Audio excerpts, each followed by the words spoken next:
Seguimos en el Gobierno de la Mañana, esta Z101, lunes 7 de septiembre, año 2020. Buenos días, Aníbal Díaz. Muy buenos días a todo este formidable equipo del Gobierno de la Mañana.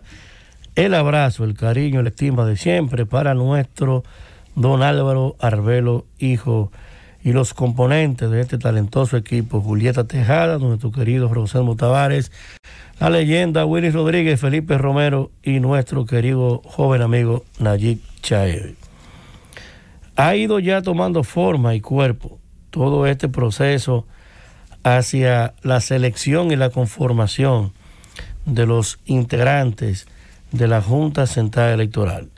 En principio, fuimos parte de ir promoviendo el debate, sobre la base de que se colocara pues en el contexto las condiciones fundamentales para que tengamos a los nuevos miembros de este órgano importante del Estado, que tiene pues una tarea bastante ardua, entre esas recuperar la solvencia en este organismo y también de forma muy particular el tema del voto electrónico. Las elecciones primarias simultáneas que se celebraron en octubre del año pasado, pudimos ir a ese proceso con un voto electrónico que dio resultados en todo el país, no solo de la participación de los candidatos presidenciales de la más importante fuerza política del país, sino también de los candidatos a diputados en toda la geografía nacional. Un proceso sumamente complejo y que tuvo resultados prácticamente expeditos al instante. Ya a las 7 o 8 de la noche, todo el que fue candidato sabía cuántos votos había tenido, cómo había sido el proceso, quién ganó y quién perdió. Sin embargo, en estas elecciones del 5 de julio, pasaron 12 días para que pudiéramos saber cuántos votos sacamos, y sin hablar del desastre que hubo, como dirían los mexicanos, del desmadre que hubo con las actas y todo este desorden electoral. La verdad es que, independientemente de los matices personales en cuanto al desarrollo de la gestión, no ha habido una Junta Central Electoral más caótica, más desastrosa que la que ha encabezado el actual presidente de la Junta. Sin hablar de todo lo que implicó para la salud electoral de este sistema político, que gracias a los partidos políticos y a la vocación madura del pueblo dominicano no terminó en una situación de violencia general, como fue el hecho de suspender las elecciones de febrero y tener que hacerlas de nuevo. Durante toda esta campaña electoral, diferentes grupos de la diversa sociedad civil, diversa porque hay gente buena que ha hecho vocación de servirle y de generar debate serio, de acompañar el proceso político, institucional del país. Y sí es verdad que hay gente que lo hace de corazón, de gente que tiene el país como su principal elemento cuando genera opinión y cuando acompaña con sus actos al proceso de entendimiento y de fortalecimiento institucional. Sin embargo, usted no puede tener una posición durante 1 o 2 años, tejer importantes actos, inclusive hacerse parte de los procesos, y una vez pasa ya la parte electoral y viene el proceso de la conformación de estos importantes organismos del Estado, usted no puede salir de inmediato con el interés o de encabezar usted mismo una de estas posiciones, o de que a usted le pongan uno, o de que usted vaya o generen toda una corriente de opinión para presionar al gobierno nuevo y en este caso inclusive al presidente de la República, con un lenguaje totalmente sacado sobre la base de crear un prototipo. Cuando se habla de independientes en la Junta Central Electoral, se está queriendo crear de forma muy precisa un traje a la medida de mucha gente, porque son los independientes a la forma de ellos, como ellos lo quieren. Y yo quisiera pedirle a esos importantes sectores que piensen un poquito también en el crédito a la inversa. Usted no puede ir como componedor de todo esto y de repente pasar factura, porque así no se puede. Aquí hay gente a la que los han querido colocar en las diferentes discusiones que se han dado.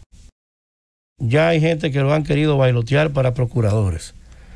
Y en efecto, al final la decisión que se tomó respondió en gran medida a la presión de esos sectores, pienso yo. En el tema de la Cámara de Cuentas ya tienen su listón. En el tema de la Junta Central Electoral quieren hacer lo propio. Y a los que son senadores les quiero decir lo siguiente. La vocación de cada quien asumir su responsabilidad es individual. Ese rol de los senadores de la República de elegir a los miembros y miembros de la Junta Central Electoral, así como de otros órganos, es un rol que usted no lo puede delegar en nadie. Yo creo que hay que respetar la independencia real de los poderes públicos, generar concierto de diálogo, generar consenso, escuchar perfectamente, hacerlo transparente, abierto, lo más participativo posible, pero usted es el que tiene la obligación de elegir, usted no puede cederle a nadie. Pero, escúchame, Manuel. Yo estoy de acuerdo que esa es la parte semántica. Ahora, es una decisión de carácter política, porque en eso anda Luis Abinader buscando consenso. O sea, no importa la decisión o la inclinación que pueda querer o no un senador del PRM. Esto es una decisión de carácter político, porque independientemente de esa prerrogativa que pudiera tener un senador, que es cierto, ahí lo que se va a poner es el interés, primero, de la voluntad del presidente, lograda a través de un consenso, independientemente que el consenso no sea ningún consenso, sino por lo menos garantizar un nivel de independencia y de equilibrio en ese órgano de la Junta Central Electoral. Me gusta el término equilibrio que has dado, que sí tiene más sentido con lo que es la democracia, con lo que es usted generar participación equilibrada. Es correcto, pero usted venir y plantearse un lenguaje de independencia y entonces asumir el hecho de que usted no sea parte de uno de esos grupos, como que ya usted no es serio. Ahí es donde yo quiero que ellos tengan mucho cuidado, los senadores. Porque, por ejemplo, el caso de Eddie Olivares.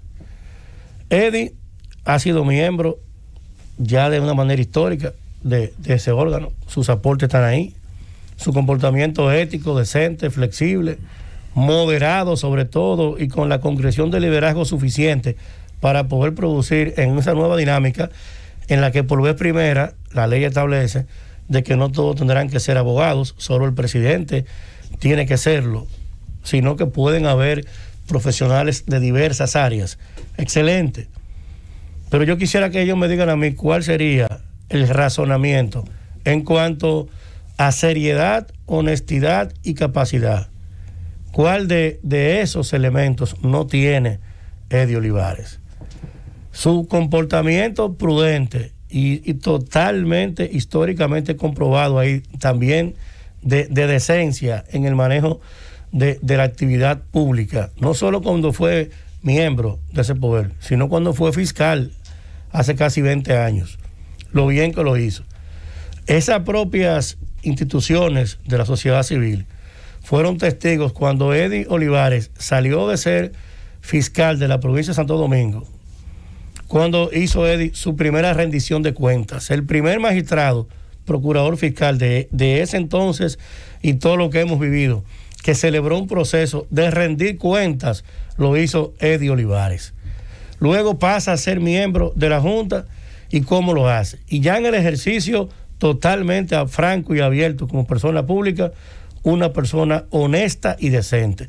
Si el debate es que tiene que ser gente decente, gente ética y honesta, cuentan conmigo y tienen que decirle a uno cuáles serán las condiciones que van a establecer en esos requerimientos que hoy la comisión que se va a reunir hoy tiene que entonces trazar sus pautas, cuáles van a ser. Porque si es por idoneidad, por honestidad, por seriedad y por capacidad, entonces yo quiero saber cuál es el elemento para usted refutar a de todas esas condiciones, el que más la reúne es Eddie Olivares. Llévatelo, Cundo.